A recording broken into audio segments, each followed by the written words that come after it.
Labai gražiai į mūsų šventę įsilieja projektas Kultūros Skūne.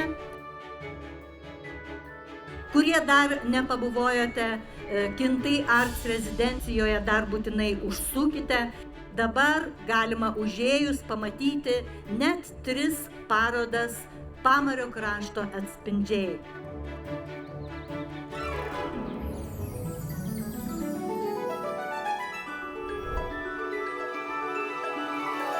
Keramikos darbų koklių paroda, tai tapybos darbų paroda ir labai graži knygrišystės paroda.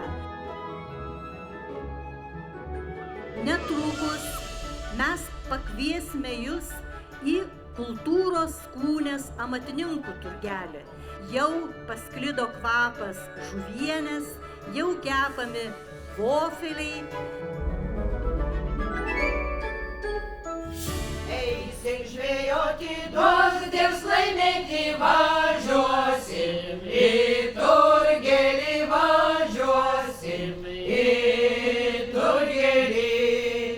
Neįspėk žvejoti, nei brolužėlis, tik viens mano bernužėlis, tik viens mano bernužėlis.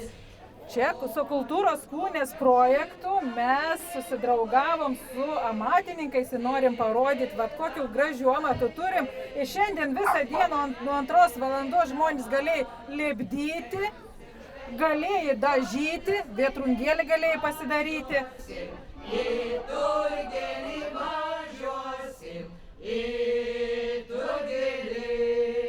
Jūs pažiūrėkit, kokie krūža, kokis skyvelis, agzo, žiūrėkit.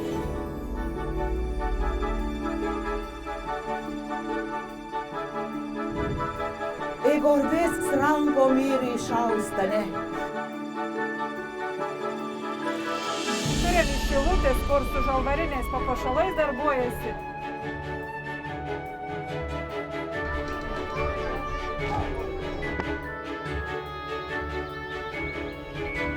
Čia atlaidinti, bet jiems leisti sušilti.